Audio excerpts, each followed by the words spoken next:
things I learned from Russ Shelley was to have a goal, and even if it's a stretch goal, just do your best and try to achieve it. 4.5 years ago, I wanted to do something to support some local troops. A very good friend of mine that I work with at PPG had a brother who was deployed overseas from the Pittsburgh area, and I got in contact with him to find out what I could do to demonstratively show my support for him and his troops.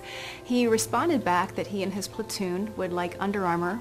My first question for him was, what's a platoon? And my second question for him was, what is Under Armour? That's how we got started. I provided him and his entire company with Under Armour t-shirts, and the letters and the responses and the pictures I got back from those soldiers were so overwhelming. They were so gracious, they were so sincere, they were so thankful that I was really inspired to create something larger and more enduring. Once you have someone like a catalyst like Kristen to actually push forward and say, hey, this is what the guys need, are you willing to do it?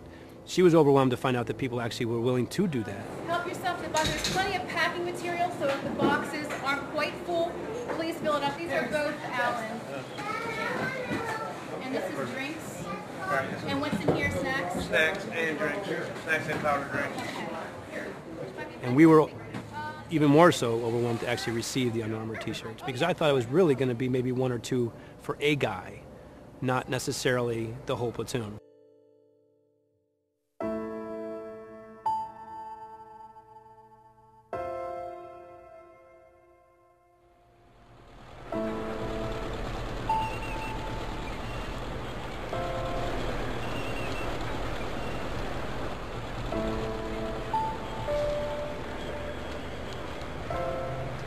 You don't realize when you're deployed initially the things that you miss, the little things that you miss, the creature comforts. You can certainly survive with what you're given, but sometimes there are some things that you really miss that you want. Little objects maybe, a certain kind of toothbrush, certain kind of toothpaste that you don't get. And the folks with Operation Troop Appreciation, you get these packages. Sometimes they come out of the blue too. You may ask for it, but you're not sure when they're going to come. It lets you know that there's somebody back home that cares.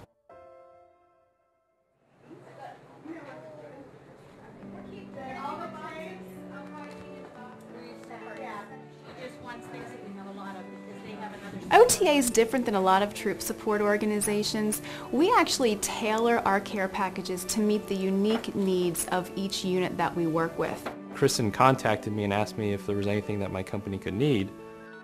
And I knew out in the community, the area that we patrolled, there were a lot of children that just didn't have any shoes, they didn't have any clothes, no toys. So I thought, well, let me see if she can send something over for them. So the first request I put in was just something for the kids in our area. And after that I said, okay, now it's your turn. What do you and your soldiers want?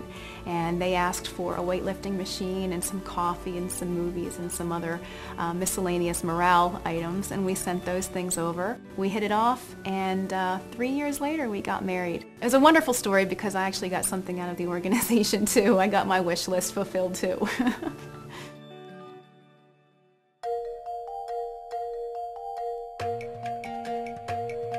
We got a request from a unit who wanted some musical instruments. There were a lot of musicians in the unit, and they were based out of Camp Anaconda, which is the largest base in Iraq. And these soldiers were going out on missions every day and needed a way to decompress after their long day.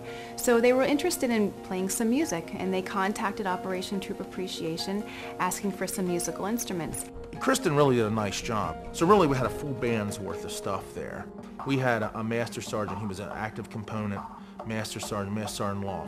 I probably worked with the guy full-time 6 months before I ever saw him smile. You know, he was a vet from the First Gulf War, grim, determined, hardcore, just exactly what you want in a sergeant in a combat zone. You hand him a guitar and his face lit up like a kid at Christmas. When Tony's unit left, they actually left the instruments behind for their replacements, and when those replacements left, they left them behind for their replacements. So we know of at least 3 sort of inheritances of these instruments over the years.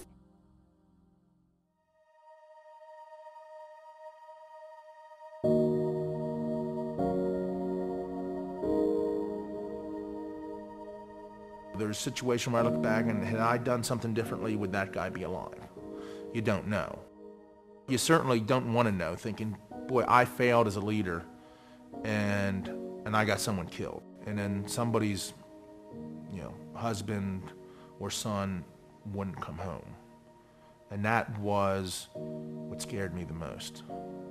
You play an instrument, and now you're just concerned with what it is you're doing, and you're taking a little, as Milton Berle would say, mini vacation from all that's around you.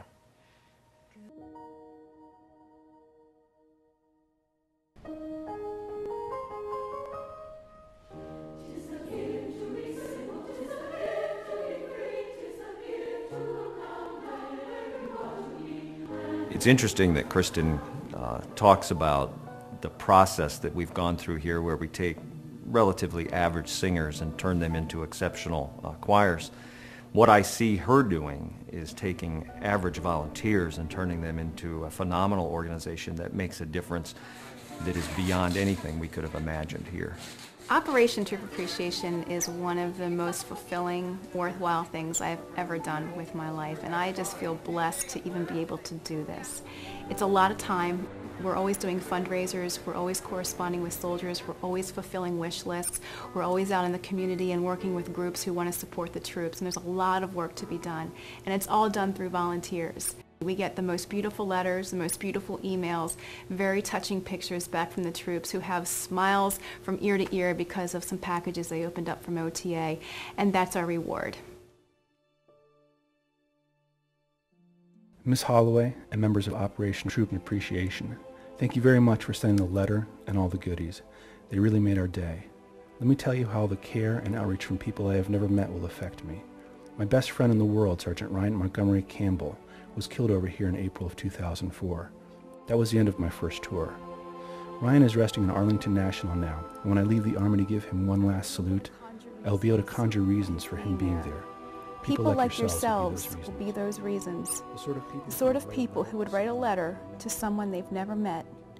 Mere words in my terrible handwriting cannot describe my feelings fully. But thank you once more, and may God bless all of you.